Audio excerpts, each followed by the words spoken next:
Hello everyone. तो आज हम लोग कंटिन्यू करने जा रहे हैं प्रैक्टिस सेट 9.1 को।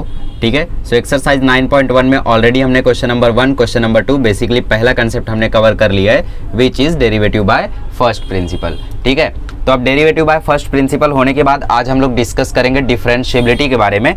और डिफरेंशिएबिलिटी हम लोग कैसे चेक करते हैं। डिफरेंशिएबिलिटी के लिए हम लोग निकालते हैं लेफ्ट हैंड डेरिवेटिव और राइट हैंड डेरिवेटिव, मतलब LHD और RHD। जैसे हम लोग कंटिन्यूटी के लिए क्या निकालते थे, हम लोग कंटिन्यूटी के लिए निकालते थे लेफ्ट हैंड लिमिट और right hand limit. Left hand limit क्या आती थी, लेफ्ट हैंड लिमिट आती थी x टेंड्स टू 0 माइनस। और राइट हैंड लिमिट देखो ये क्या होता है, ये क्या होता है, प्लस और माइनस का क्या मतलब होता है। ये आपका ग्राफ है, ये आपका एक्स एक्सिस है, ये पर्टिकुलर वैल्यू 0 है। ठीक, अगर मैंने लिखा 0 प्लस, तो 0 प्लस का मतलब क्या होता है कि मैं उसे राइट साइड से अप्रोच कर रहा हूँ यहाँ से।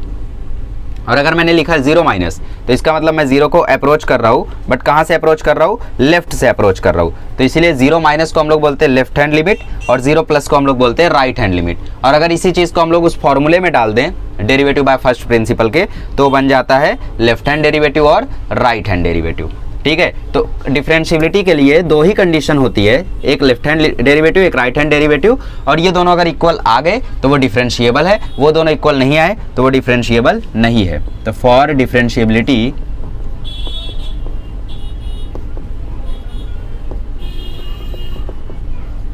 Left hand derivative must be equal to right hand derivative. अगर ऐसा है तो ही वो फंक्शन डिफरेंशिएबल होगा, वरना वो डिफरेंशिएबल नहीं होगा। ठीक, इसको और किस तरीके से लिख सकते हैं हम लोग। ठीक है, लेफ्ट हैंड डेरिवेटिव को हम लोग ऐसा भी लिख सकते हैं, limit h tends to 0 minus f of a plus h minus f of a upon h must be equal to limit h tends to 0 plus f of a plus h minus f of a upon h। ठीक है, सो ये formula होता है differentiability का, मतलब condition होती है differentiability की। अगर ये कंडीशन सेटिस्फाई होती है, मतलब आपको क्या करना होगा, आपको इसकी लिमिट कैलकुलेट करनी होगी और इसकी लिमिट कैलकुलेट करनी होगी। दोनों इक्वल आ गई तो वो डिफरेंशिएबल है, दोनों इक्वल नहीं आए तो वो डिफरेंशिएबल नहीं है। और कंटिन्यूटी के लिए मैंने बताया था, कंटिन्यूटी के लिए क्या बताया था मैंने, left hand limit right hand limit के इक्वल आनी चाहिए और उस पर्टिकुलर पॉइंट पे जो लिमिट होती है वो एग्जिस्ट करनी चाहिए। अगर ये दो चीज़ हो गई तो ग्राफ क्या होगा, मतलब फंक्शन क्या होगा, कंटिन्यूअस हो जाएगा। ठीक है, तो कंसेप्ट तो ज़्यादा कुछ है नहीं। अब हम लोग एक्सरसाइज को चालू करते हैं, जैसे जैसे क्वेश्चन करेंगे आपको समझता जाएगा। ठीक है, चलिए क्वेश्चन नंबर 2 से शुरू करते हैं, आई थिंक 3 से है ना, 3 से। चलिए, तो क्वेश्चन में यहाँ पे क्वेश्चन नंबर 3 में बोले show that the function f of x is not differentiable at x equal to -3। आपका f ऑफ x दिया है x square plus 3 for x less than -3। ये आपको दिया है लेफ्ट हैंड डेरिवेटिव कैलकुलेट करने के लिए, और दिया है 2 - 3x for x greater than equal to -3। ये दिया है आपको राइट हैंड डेरिवेटिव कैलकुलेट करने के लिए। ठीक है, और आपको बोला है x इक्वल टू -3 पे प्रूफ करो कि ये डिफरेंशिएबल नहीं है। नहीं है का क्या मतलब है, डिफरेंशिएबल नहीं है का मतलब है LHD जो है वो RHD के इक्वल नहीं आना चाहिए, किधर, x इक्वल टू -3 पे, है ना। चलो करते फिर। So limit h tends to 0 for left hand derivative for LF dash -3 limit h tends to 0 f of a plus h minus f of a upon h, value आएगी f of 3 plus -3 plus h minus f of -3 upon h। ज़रा यहाँ से f of -3 plus h की value निकालो, क्या आएगी, f of -3 plus h की value आएगी -3 प्लस h का होल स्क्वायर प्लस 3, और f ऑफ -3 की वैल्यू आएगी 9 प्लस 3 मतलब 12। ठीक है, तो f ऑफ -3 प्लस h की वैल्यू आई -3 प्लस h का होल स्क्वायर प्लस 3, और f ऑफ -3 की वैल्यू आई 12, और नीचे क्या है, नीचे है h। तो इधर से वैल्यू आगे देखो, स्क्वायर ओपन कर दो, तो स्क्वायर ओपन करोगे तो -3 का स्क्वायर 9 प्लस 2ab 2 - 3 और h प्लस h का स्क्वायर और प्लस 3 - 12 हो गया -9, और नीचे भी है h, 9 कट गया, ये आ गया -6h प्लस h स्क्वायर, और नीचे भी है h कॉमन लेके काट दिया तो इसका वैल्यू आया -6 प्लस h। मतलब जो आपका LHD है, LF डैश -3 है, उसकी वैल्यू क्या आ रही है, उसकी वैल्यू आ रही है h टेंड्स टू 0 माइनस, इसकी वैल्यू आ रही है -6 प्लस h की वैल्यू 0 डालोगे तो ऑब्वियसली ये -6 आ जाएगा लिमिट डालने के बाद। तो LHD की वैल्यू आ रही है -6। अब RHD चेक करते हैं, RHD किससे चेक करेंगे, इससे चेक करेंगे।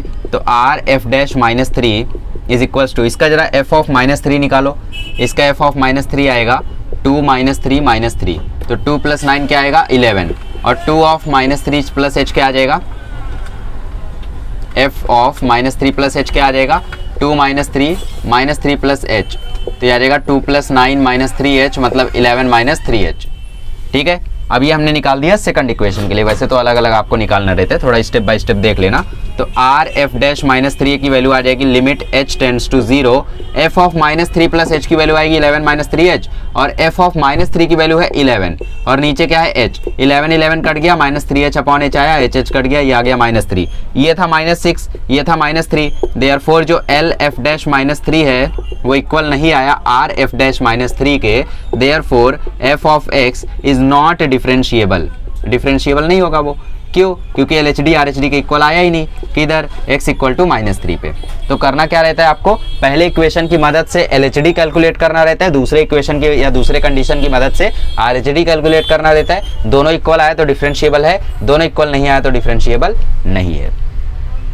ठीक, गाना गाया मैंने इतनी देर तक, समझा होगा। आगे बढ़ते हैं, चलिए क्वेश्चन नंबर 4 देखते हैं। क्वेश्चन नंबर 4 में बोला show that f of x equal to x square is continuous and differentiable at x equal to 0। यार x स्क्वायर का डेरिवेटिव हम जानते हैं 2x होता है, मतलब ये तो डिफरेंशिएबल है, और कंटिन्यूअस भी होता है क्योंकि इसका ग्राफ कैसा होता है, पैराबोला होता है। ठीक, तो पैराबोलिक ग्राफ होता है x स्क्वायर का, तो इसका मतलब ये कंटिन्यूअस भी होता है। तो दोनों तो हम जानते हैं, बट हमें प्रूफ करना है, कैसे करेंगे। सबसे पहले कंटिन्यूटी चेक करते हैं, continuity at x equal to 0। अब यहाँ पे लेस देन और ग्रेटर देन नहीं दिया है, मतलब यहाँ पे LHL RHL की झंझट नहीं है, LHD RHD की झंझट नहीं है, सीधा सीधा 0 पुट करो। ठीक है, so limit x tends to 0 f of x equal to limit x tends to 0 for x square is equal to 0। इसका मतलब जो लिमिट है x tends to 0 for x square वो एग्जिस्ट करती है, therefore f of x is continuous at x equal to 0। ठीक है, limit exist कर गई ना, तो इसका मतलब ये कंटिन्यूअस है। क्यों? क्योंकि यहाँ पे ग्रेटर और लेस की झंझट ही नहीं है, तो सीधा सीधा लिमिट एग्जिस्ट कर गई तो कंटिन्यूअस हो गया। अब डिफरेंशिएबिलिटी के लिए, डिफरेंशिएबिलिटी के लिए सबसे पहले हम लोग क्या निकालेंगे, सबसे पहले हम लोग निकालेंगे f ऑफ a मतलब f ऑफ 0, तो वो आएगा 0, और फिर निकालेंगे f ऑफ 0 + h मतलब 0 + h का होल स्क्वायर, ये आ जाएगा h स्क्वायर। ठीक है, अब हम लोग निकालेंगे f डैश a, ठीक है, मतलब f डैश 0, तो ये क्या आएगा, ये आएगा limit h tends to 0 f of a + h मतलब 0 + h minus f of 0 upon h। f of 0 क्या है, 0 है, f ऑफ 0 + h क्या है, h स्क्वायर है, और नीचे भी है h, तो ये आ गया h स्क्वायर अपॉन h, तो ये आ गया h, और h टेंड हो रहा है 0 को। इसका मतलब f डैश 0 एग्जिस्ट कर गया। अगर f डैश 0 एग्जिस्ट कर गया मतलब इसका डेरिवेटिव निकल आया, तो इसका मतलब ये फंक्शन क्या है, ये फंक्शन डिफरेंशिएबल है, f of x is differentiable. नहीं समझे? मुझे लग रहा है कि आप लोग नहीं समझ रहे हो। यहाँ पे देखो, कंटिन्यूटी तो आप जानते थे, उसमें हम लेफ्ट हैंड लिमिट चेक करते थे, राइट हैंड लिमिट चेक करते थे। कब? जब दो कंडीशन दी हो, एक लेस देन और एक ग्रेटर देन। बट यहाँ पे सीधा इक्वल बोल दिया है, तो उस पर्टिकुलर पॉइंट पे आप लिमिट निकालो। लिमिट तो यार इजीली निकाल दोगे, x स्क्वायर है, x स्क्वायर है तो 0/0 वगैरह कुछ बन नहीं रहा है, तो सीधा सीधा x की जगह आपने 0 डाला और लिमिट की वैल्यू 0 आ गई। और अगर लिमिट एग्जिस्ट कर गया तो फंक्शन कंटिन्यूअस हो गया। अब डिफरेंशिएबिलिटी के लिए हम लोग निकालते थे LHD और RHD, बट यहाँ पे ऐसा कुछ नहीं है, यहाँ पे सीधा इक्वल बोल दिया है, तो यहाँ पे सिर्फ आप उस पर्टिकुलर पॉइंट पे उसका डेरिवेटिव निकालो फर्स्ट प्रिंसिपल से। तो आपने उसका f ऑफ 0 + h निकाला, वो h स्क्वायर आया, f ऑफ 0 लिया तो वो 0 आया, फिर उसको आपने कैलकुलेट किया तो h आया, और लिमिट h किसको टेंड हो रहा है, 0 को, तो h की जगह आपने 0 डाला तो आंसर 0 आ गया। इसका मतलब f डैश 0 एग्जिस्ट कर गया, तो अगर किसी का डेरिवेटिव निकल आया तो इसका मतलब वो डिफरेंशिएबल रहा होगा ना, डिफरेंशिएबल रहा होगा तभी तो उसका डेरिवेटिव आया, तो इसका मतलब f of x is differentiable. ठीक है, चलिए पांचवा करते हैं। चलिए क्वेश्चन नंबर 5 करते हैं। क्वेश्चन नंबर 5 में बोला है discuss the continuity and differentiability of f of x equal to x mod x at x equal to 0।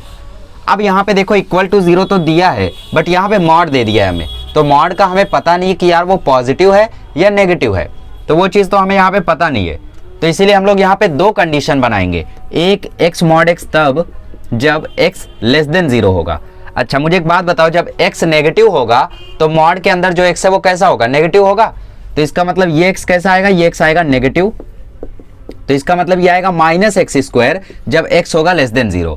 और एक बात बताओ, जब x पॉजिटिव होगा तो मॉड के अंदर वाला x कैसा होगा, पॉजिटिव होगा, तो x इंटू एक्स क्या आ जाएगा, x² आ जाएगा। कब? जब x होगा ग्रेटर देन 0। तो इसका मतलब हमें दो कंडीशन मिल गई, एक ये कंडीशन मिल गई फॉर LHL और LHD, और एक ये कंडीशन मिल गई हमें फॉर RHL और RHD। कंटिन्यूटी पहले एग्जामिन करते हैं। तो कंटिन्यूटी के लिए सबसे पहले हम लोग LHL निकालते हैं। LHL क्या आएगा? LHL आएगा लिमिट x टेंड्स टू 0, और यहाँ पे है -x², 0 डालोगे तो ये 0 बन जाएगा।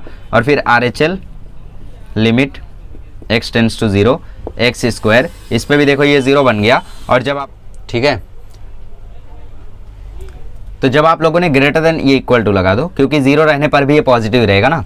तो जब आप लोगों ने RHL निकाला, 0 प्लस और 0 माइनस निकाला, तो दोनों की वैल्यू 0 आई। और f(0) जब आप निकालोगे तो वो भी देखो 0 आया। तो इसका मतलब जो LHL है वो RHL के इक्वल है और वो f(0) के इक्वल है। तो इसका मतलब कि जो f(x) है वो कैसा है? वो कंटिन्यूअस है। f(x) is continuous at x equal to 0। अब डिफरेंशिएबिलिटी एग्जामिन करते हैं। तो डिफरेंशिएबिलिटी के लिए सबसे पहले हम लोग निकालेंगे LHD, है ना। तो L(f'(0) is equal to limit h tends to 0 minus, इसके लिए हमें सबसे पहले निकालना होगा ना f(0) प्लस h और f(0) माइनस h, f(0). तो f(0) जब निकालोगे तो वो तो 0 आएगा, और f(0) प्लस h जब निकालोगे फॉर LHD तो वो आएगा -h²। x की जगह आपने रखा 0 प्लस h, तो उसका स्क्वायर कर दिया तो वो प्लस h² आ गया। ठीक है, तो आप अब निकालोगे L(f'(0), तो ये आएगा limit h tends to 0, f(0) plus h मतलब h² -0 अपॉन h, तो ये आया h कट गया, 0 तो गायब, और h की वैल्यू आपने डाली तो 0 आ गया। मतलब L(f'(0) कैसा आ गया? 0 आ गया।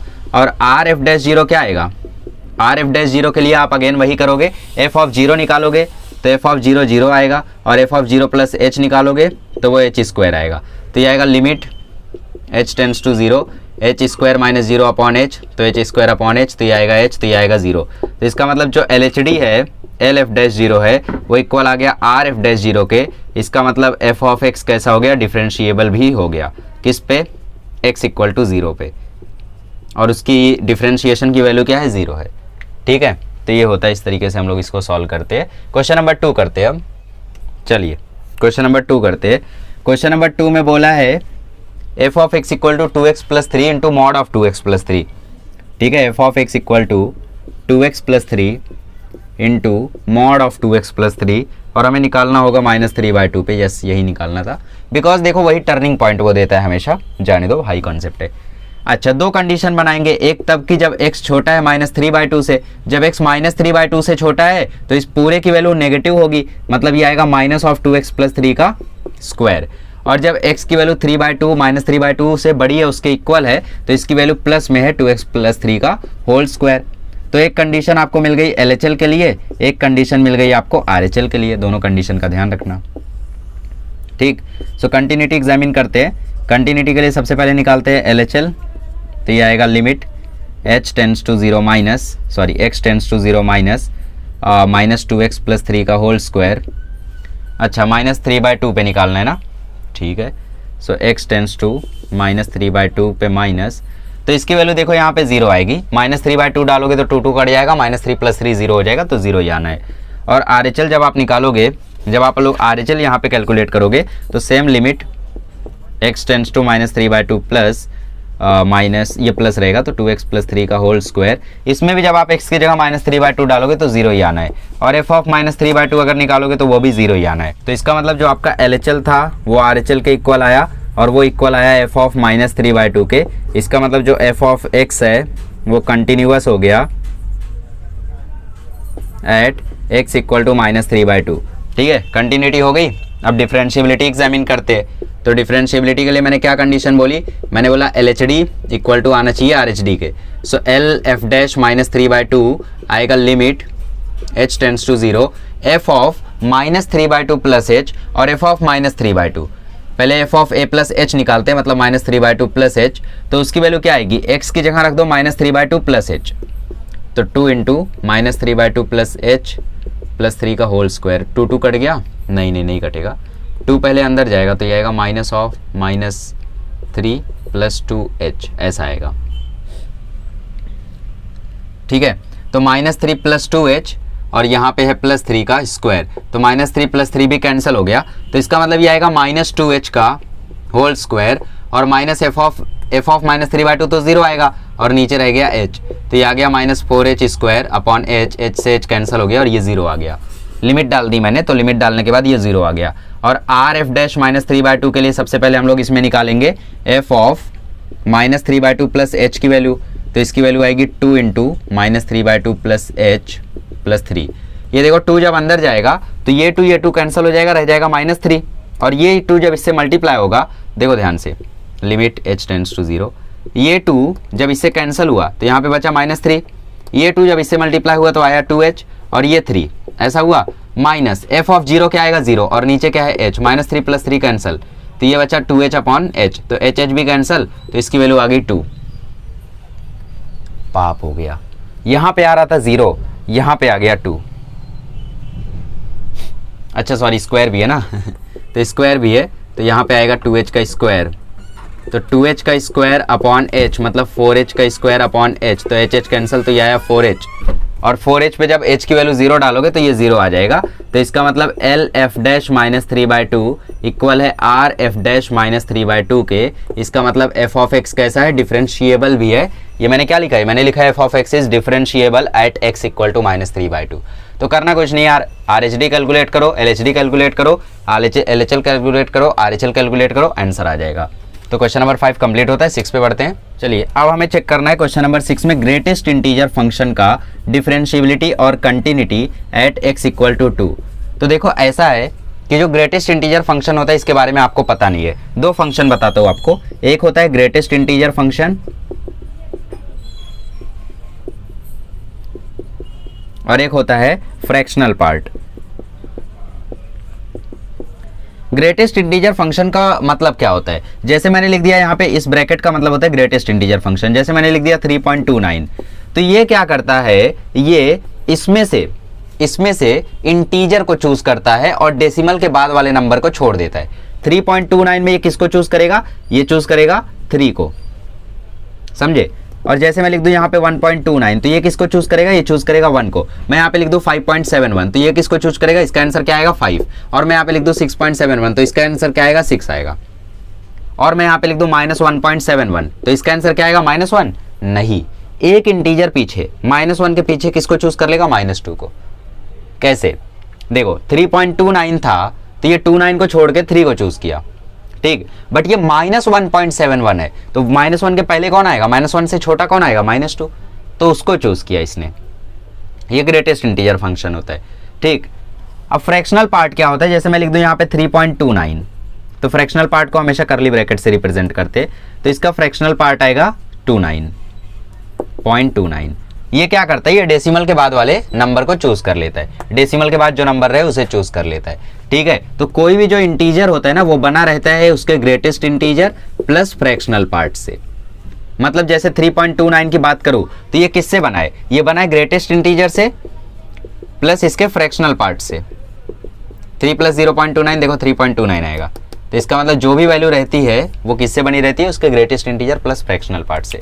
फिलहाल फ्रैक्शनल पार्ट छोड़ दो, फंक्शन पढ़ाऊंगा तो बताऊंगा अच्छे से। ग्रेटेस्ट इंटीजर का मतलब समझा, वो पिछली वाली वैल्यू ले लेता है। जैसे मैं आपको दे दूं -1.71, तो किसको लेगा वो, -2 को। 10.71 किसको लेगा वो, 10 को लेगा। 10.98 किसको लेगा, 10 को लेगा। राउंड ऑफ नहीं करना है, ग्रेटेस्ट इंटीजर फंक्शन है। कुछ लोग सोचते हैं कि 10.4 रहा तो 10 आएगा, 10.9 रहा तो 11 आएगा। राउंड ऑफ नहीं करना है, राउंड ऑफ नहीं करना है। वो 10.999999 भी बोल देगा तो भी इसका ग्रेटेस्ट इंटीजर 10 ही आएगा, ठीक है। तो ये होता है ग्रेटेस्ट इंटीजर फंक्शन, ठीक है। तो इसका ग्राफ कैसा होता है, इसका ग्राफ एक बार आप लोगों को दिखा दूं तो मजा आ जाएगा आप लोगों को फिर, ठीक है। चलो सो इसका ग्राफ देखो ऐसा होता है। अगर x की वैल्यू मान लेते हैं कि y equal to greatest integer x है। अगर x की वैल्यू अगर x की वैल्यू 0.1 है तो इसका आंसर 0 है। अगर इसकी वैल्यू 0.2 है तो इसका आंसर 0 है। इसकी वैल्यू 0.3 है तो इसका आंसर 0 है। मतलब 0.1 से लेके 0.99999 तक इसका आंसर 0 ही आने वाला है। मतलब y की वैल्यू आप 1 तक लेकर चले जाओ तब तक इसका x का जो आंसर रहेगा वो 0 ही रहने वाला है। ये समझे आप, इसकी x की वैल्यू आप 1 तक लेकर चले जाओ तब तक इसका जो y का आंसर है वो 0 ही आने वाला है। फिर अगर मैं 1.1 का आंसर बताऊं तो 1 आएगा, 1.2 का आंसर बताऊं 1 आएगा, 1.3 का बताऊं 1 आएगा, 1.4 का बताऊं 1 आएगा। मतलब अब इसका आंसर 1 ही आना है। आप x की वैल्यू को भले आगे बढ़ा लो कितना भी, बट इसका y कितना आएगा, 1 आएगा। तो इसलिए इसका ग्राफ ऐसा होता है, स्टेप फंक्शन ऐसा होता है इसका ग्राफ। इसका मतलब समझ रहे हो, इसका मतलब कि आप लोग इसको कुछ भी कर दो, यहाँ पे x की कोई भी वैल्यू आप डालो, यहाँ पे 1.5 डालो तो भी देखो 1 ही आ रहा है आंसर, 1.7 डालो तो भी देखो 1 ही आ रहा है आंसर, समझ रहे हो। तो ये कांस्टेंट चलता है इस पर्टिकुलर पीरियड में, तो इसीलिए इसका ग्राफ आप देख सकते हो डिसकंटिन्यूअस है, ठीक है। तो ग्रेटेस्ट इंटीजर फंक्शन का जो ग्राफ होता है वो डिसकंटिन्यूअस होता है, किस पे, हर एक इंटीजर पे। तो x इक्वल टू 2 पे देखो डिसकंटिन्यूअस है, समझ रहे हो। तो वही यहाँ पे बोला था। तो इसको ग्राफिकली भी आप बता सकते हो, या तो देखो मैथमेटिकली x लेस देन 2 बताओ और x greater than equal to 2 बताओ। तो यहाँ पे जो ग्रेटेस्ट इंटीजर x है और यहाँ पे जो ग्रेटेस्ट इंटीजर x है, इसके लिए निकाल दो, LHL निकालो। So limit x tends to 2 minus greatest integer of x। अच्छा 2 माइनस मतलब क्या, 2 माइनस मतलब 2 से जस्ट छोटा, मतलब 1.999999, उसका आंसर क्या आएगा, उसका आंसर आएगा 1 उस लिमिट का। तो इसका मतलब LHL आया 1, RHL निकालो, RHL निकालोगे तो limit x tends to 2 plus, मतलब 2 से जस्ट बड़ा, तो 2 से जस्ट बड़ा मतलब 2.000001, तो इसका मतलब उसका ग्रेटेस्ट इंटीजर कितना होगा 2, तो इसका मतलब RHL की वैल्यू 2 आ गई, तो मतलब LHL RHL के इक्वल नहीं आया। तो इसका मतलब f ऑफ x कैसा है, डिसकंटिन्यूअस है। और f ऑफ x अगर डिसकंटिन्यूअस है तो ऑब्वियसली ये डिफरेंशिएबल भी नहीं होगा। क्यों नहीं होगा, क्योंकि डिफरेंशिएबिलिटी भी तो हम लोग यही करेंगे, limit h tends to 2 plus check करेंगे और 2 माइनस चेक करेंगे, तो उसका आंसर भी वही आने वाला है। तो ये फंक्शन डिसकंटिन्यूअस भी है और नॉट डिफरेंशिएबल भी है। ये आप ग्राफ बना के भी बता सकते हो या तो जनरली भी आप लोग बता सकते हो, ठीक है। समझ में आया कैसे करते, ग्रेटेस्ट इंटीजर फंक्शन क्या होता है। चलो 529, चलो -34.5 का ग्रेटेस्ट इंटीजर कमेंट करो, -34.5 का ग्रेटेस्ट इंटीजर कमेंट करो। चलिए क्वेश्चन नंबर 7 करते हैं। क्वेश्चन नंबर 7 तो आप लोग से हो जाना चाहिए। इसमें f ऑफ x दिया है आपको 3x plus 2 for x greater then 2 के लिए, और f ऑफ x आपको दिया है 12 minus x square for x less than equal to 2, और x इक्वल टू 2 पे आपको चेक करना है कंटिन्यूटी और डिफरेंशिएबिलिटी। तो सबसे पहले कंटिन्यूटी चेक करते हैं। तो कंटिन्यूटी के लिए LHL निकालेंगे, मतलब limit x tends to 2 minus which is this case. तो यहाँ पे आ जाएगा 3x प्लस 2, तो यहाँ पे x की जगह 2 डाल दो, तो 3 इंटू 2 प्लस 2 ये आ गया 8। और अब निकालो RHL, तो RHL equal to limit x tends to 2 plus, मतलब ये आ जाएगा 12 माइनस एक्स स्क्वायर, मतलब 12 माइनस 2 का स्क्वायर, मतलब 12 माइनस 4, मतलब ये भी आ गया 8। और f ऑफ 2 निकाल दो, f ऑफ 2 आएगा 3 इंटू 2 प्लस 2, क्योंकि x इक्वल टू 2 पे पूछा है ना, तो 3 इंटू 2 मतलब 6 प्लस 2, तो ये भी आ गया 8। तो इसका मतलब LHL इक्वल है RHL के, इक्वल है f ऑफ 2 के। तो इसका मतलब f of x is continuous at x equal to 2। Differentiability check करते हैं। डिफरेंशिएबिलिटी के लिए सब कुछ निकालना पड़ेगा, है ना। f ऑफ 2 निकालेंगे तो वो आएगा 8, f ऑफ 2 प्लस h निकालेंगे तो वो आएगा 3 इंटू 2 प्लस h प्लस 2, मतलब ये आ जाएगा 8 प्लस 3h, 3 2 जा 6 प्लस 2 8 और 3h जा 3h। L f dash 2 is equal to limit h tends to 0, f of 2 plus h मतलब 8 plus 3h minus 8 upon h, तो ये आएगा 3h अपॉन h कैंसिल होगा तो ये आ जाएगा 3, मतलब LHD की आंसर आई 3। अब RHD निकालते हैं। RHD के लिए सबसे पहले f ऑफ 2 निकाल दो तो वो है 8, और f ऑफ 2 प्लस h निकाल लो तो वो आएगा 12 माइनस 2 प्लस h का होल स्क्वायर, ठीक। तो ये आ गया दोनों RHD के लिए।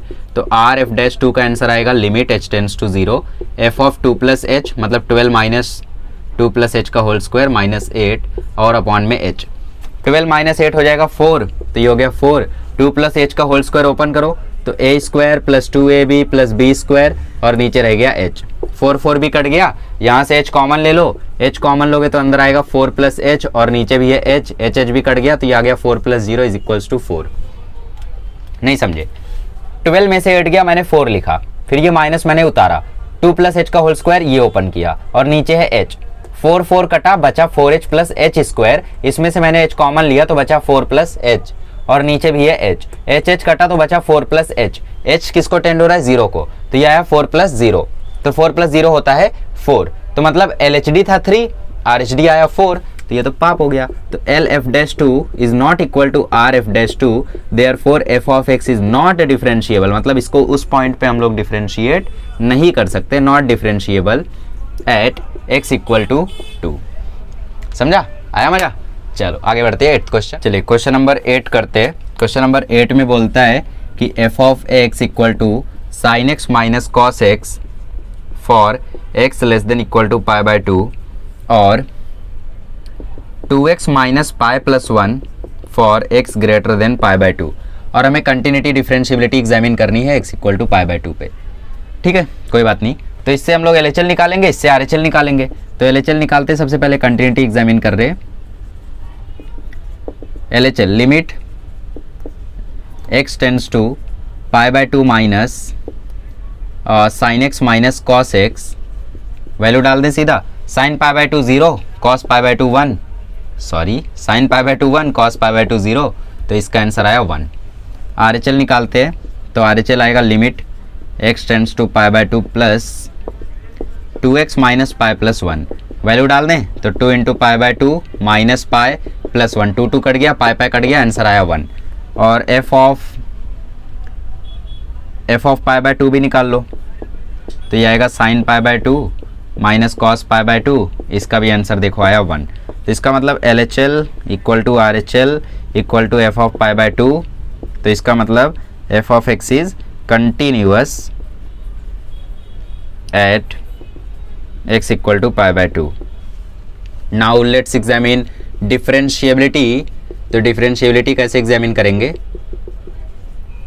L f dash pi by 2 क्या आएगा? ये limit h tends to 0 minus लगा दिया करो। वैसे पिछले क्वेश्चन में आई थिंक मैंने नहीं लगाया था, है ना, तो लगा दिया करो, ज़रूरत पड़ी थी शायद, हाँ पड़ी थी, तो माइनस लगा दिया करो। f of a plus h निकालते, पहले f ऑफ पाई बाय 2 निकालोगे तो वो आएगा 1, और f of a plus pi by 2 मतलब h pi by 2 plus h निकालोगे तो वो आएगा, ये डेंजर है, sign pi by 2 plus h minus cos pi by 2 plus h, ऐसा आएगा। तो sign pi by 2 plus h minus cos pi by 2 plus h, और इधर है -1 और नीचे है h। Sign pi by 2 plus h क्या होता है? Sign pi by 2 plus theta होता है कॉस थीटा, तो ये आ गया कॉस h, और cos pi by 2 plus theta क्या होता है? साइन थीटा, तो प्लस साइन h, और ये -1 और नीचे है h, लिमिट h की टेंड कर रही है 0 को। h को सबके साथ दे दो, सही है, सबके साथ देना। अगर मैं साइन के साथ दूंगा तो 1 बन जाएगा, और कॉस h अपॉन h 1/0 बन जाएगा, सो दैट्स नॉट गुड, और 1/h भी इन्फिनिटी बन जाएगा। तो यहाँ पे h को हमें रिमूव करना होगा। तो कुछ और आजमाते हम लोग, देखो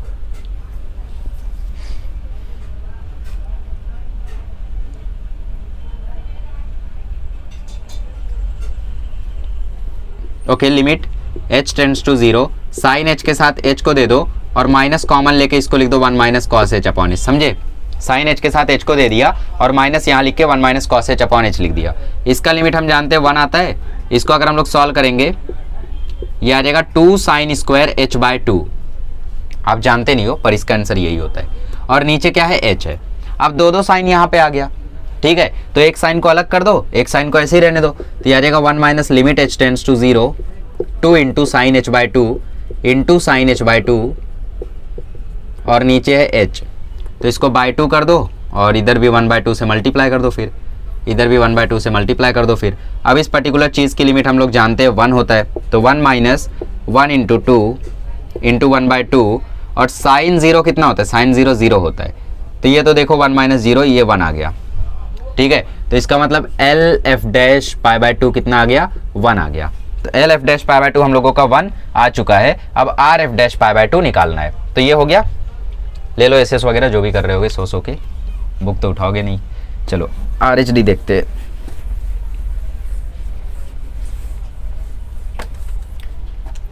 सो r F dash pi by 2, r F dash pi by 2 से पहले हमें क्या निकालना है? R F dash pi by 2 से पहले हमें एफ ऑफ पाई बाय 2 निकालना है जो कि 1 आएगा, और f of pi by 2 plus h निकालना है जो कि 2 into pi by 2 plus h minus pi plus 1 ये आएगा।